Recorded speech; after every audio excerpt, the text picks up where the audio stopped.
जय मसीह की दोस्तों, आज मैं आपके सामने कुछ खास कमेंट के जवाब लेकर आया हूं। मैं उम्मीद करता हूं आप इस वीडियो को अंत तक देखोगे और कुछ खास सवालों के जवाब आप पाओगे। तो दोस्तों आइए हम शुरू करें।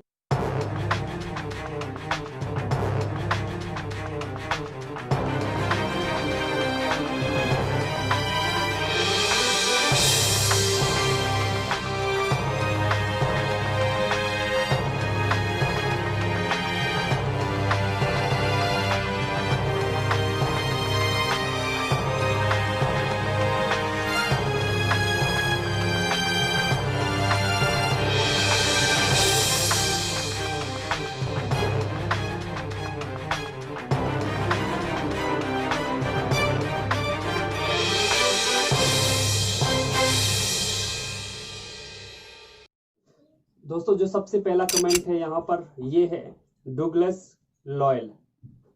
इन्होंने कमेंट में लिखा है, brother pray for me because I am drinking once of a week.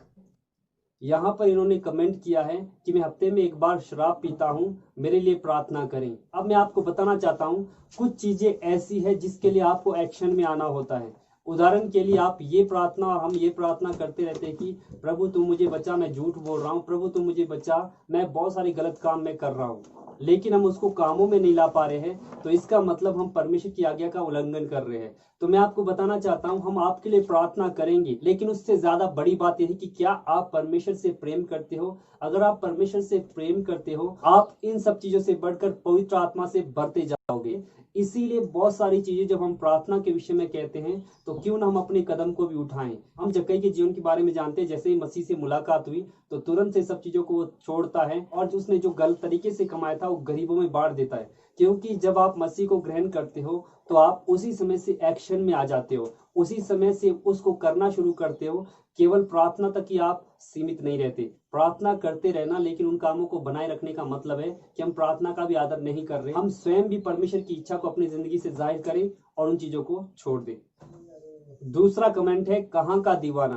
इन्होंने कमेंट किया है कहां का दीवाना, यहाँ पर कमेंट कर रहे हैं और यहाँ पर कमेंट करके कहते हैं, तुम्हें कैसे मालूम कि बाइबल ही सच्ची पुस्तक है और यीशु ही खुदा है। यीशु ही खुदा है, इसके बहुत सारे कारण हैं, लेकिन उन सब में से बड़ा कारण ये भी है कि यीशु मसीह को किसी ने उत्पन्न नहीं किया, बल्कि वो स्वयं देह धारण करके आए थे, जैसा कि यूहन्ना की पुस्तक में लिखा है। और वैसा हुआ भी था, केवल बाइबल के अंदर वो सारी बातें लिखी नहीं गई थी, बल्कि वो सारी चीजें हो चुकी है। हम अन्य ग्रंथों की बात करें तो शायद एक ही व्यक्ति होता है जो उसको पूरी तरह से लिखता है, अनगढ़ंत कहानियां बनाकर लिखता है, लेकिन बाइबल ऐसी नहीं है, क्योंकि बाइबल को लिखने वाले अलग अलग लेखक है। तो बाइबल कहती है आदि में वचन था, वचन परमेश्वर के साथ था और वचन परमेश्वर था। इस जगत की संसार की उत्पत्ति से पहले से ही परमेश्वर है, पहला और अंतिम वही है। यीशु मसीह ने इस बात को सच साबित भी किया, क्योंकि यीशु मसीह जब संसार में आए देह धारण करके, तो यीशु मसीह को क्रूस पर चढ़ाया गया, उसको मारा गया, गाड़ा गया, लेकिन फिर से वो जी उठे और वो आज तक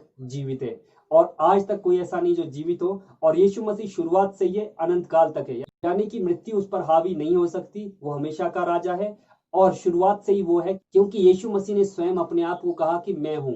इससे पहले कि अब्राहम उत्पन्न हुआ मैं हूं, कहता है कि मैं उससे पहले से ही हूं और मैं हूं, क्योंकि वो सब बातें यीशु मसीह जानता है, क्योंकि वो पहले से ही है। यीशु मसीह को देह धारण करके जो जगत में आना था वो मानव जाति के कल्याण के लिए था, ताकि पापों से उद्धार मिले, क्योंकि एक धर्मी मनुष्य की आवश्यकता थी।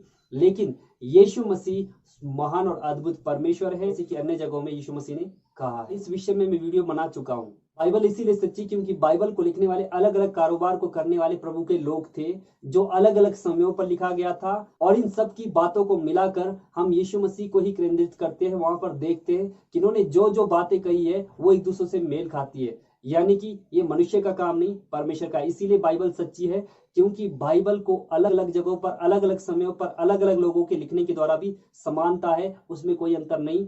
इसीलिए बाइबल सच्ची है।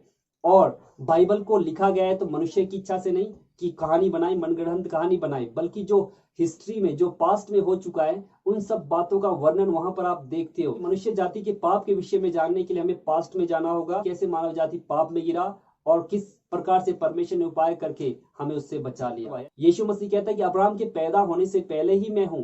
यीशु मसीह स्पष्ट कहते हैं आदि और अंत मैं हूं। प्रकाशित वाक्य में भी इस बात को हम देखते हैं। तो यहाँ पर यीशु मसीह ने केवल कहा नहीं है, आदि और अंत कहने का मतलब है, इस आदि और अंत इस बात को कहना बहुत मुश्किल है, लेकिन यीशु मसीह ने कहा, क्योंकि यीशु मसीह मरकर जी उठे और जी उठने के बाद इस बात को साबित कर दिखाया कि वही है जो अंतिम तक है। क्योंकि सब लोग तो मृत्यु को प्राप्त करते हैं, लेकिन यीशु मसीह ने मृत्यु पर जय प्राप्त किया है, और कोई नहीं है जिसने मृत्यु पर जय प्राप्त किया। वो आज तक जीवित है और हमेशा वो जीवित रहेगा। वो पहले से ही था और है और रहेगा। और अगला कमेंट है जितेंद्र वर्मा। ये कहते हैं कि धर्म क्या है, भैया प्लीज बताएं धर्म क्या होता है। कमेंट चूड़ी बिंदी सिंदूर उसके विषय में जो वीडियो बनाई थी, परंपराओं की बातें बताई थी, तो इन्होंने कमेंट किया है कि ये क्या होता है। रिलीजियस और राइचियसनेस ये दोनों बिल्कुल अलग शब्द है। इंग्लिश में अगर हम देखें, हिंदी में भी अगर हम देखें तो इनके अलग शब्द है। राइचियसनेस को हम धार्मिकता कहते हैं, रिलीजियस को हम मजहब कहते हैं। लेकिन हम इन दोनों शब्द के लिए जो कि अलग है एक ही शब्द इस्तेमाल करते हैं, वो है धर्म। अब ये बात आती है कि धर्म क्या है, कि दोनों के लिए धर्म का नाम दिया है, तो इसका मतलब है कि धर्म क्या है। जो रिलीजियस है वो पहली बात वो मनुष्य के द्वारा लगाया गया है, दूसरा उसमें कोई सच्चाई नहीं है, तीसरा उसका अंत होगा। क्योंकि संसार में जितने भी धर्म हैं उन सब का अंत होगा जो मनुष्य के द्वारा बनाए गए, जिसमें बहुत सारी परंपराएं होती है, जिसके अंदर बहुत सारी ऐसी चीजें होती है जो अंधविश्वास की बातें भी हो सकती है, बहुत सारी ऐसी बातें उसके अंदर जुड़ी हुई हैं जो धर्म के साथ है, जो रिलीजियस के साथ है। लेकिन जो राइचियसनेस है वो परमेश्वर के द्वारा लगाया गया है, इसमें सच्चाई है और ये हमेशा बना रहेगा, क्योंकि ये सच्चाई है। और ये राइचियसनेस कौन है, मैंने आपको दिखाया यिर्मयाह 33:15 में। अगर आप देखें, उन दिनों में और उन समयों में दाऊद के वंश में धर्म की एक डाल लगाऊंगा और वह इस देश में न्याय और धर्म के काम करेगा। यहाँ पर धर्म की ढाल कहा गया है वो कि यीशु मसीह को। यीशु मसीह ने कहा कि मैं मार्ग, सत्य और जीवन हूँ। यीशु मसीह सच्चाई है और यीशु मसीह एक ऐसा धर्म है जिसको लोग स्वीकार करेंगे तो धार्मिकता में प्रवेश करते हैं, ना कि रिलीजियस में। राइचियसनेस में हम प्रवेश करते हैं और हम राइचियसनेस को स्वीकार करते हैं। ना ही हम किसी रिलीजियस को स्वीकार करें और ना ही हम किसी रिलीजियस में रहें, हम धार्मिकता को स्वीकार करें और यीशु मसीह को ही अपनी धार्मिकता माने। तो दोस्तों मैं उम्मीद करता हूं इन सारे कमेंट्स के द्वारा आप बहुत सारी बातों को समझ पाए होंगे। प्रभु यीशु मसीह आप सबको आशीष करे। तो दोस्तों मैं आपसे कहना चाहता हूं, अगर आपके पास बहुत सारे सवाल है तो कमेंट करते रहें। मैं निश्चित संडे को आपके सामने सवाल के जवाब लेकर आऊंगा, खास सवालों के जवाब मैं आपके सामने लेकर आऊंगा। तो दोस्तों प्रभु यीशु मसीह आप सबके साथ रहे, आपको बहुत आशीष मिले और लगातार आप प्रभु में बढ़ते जाए। प्रभु यीशु मसीह के नाम में जय मसीह की।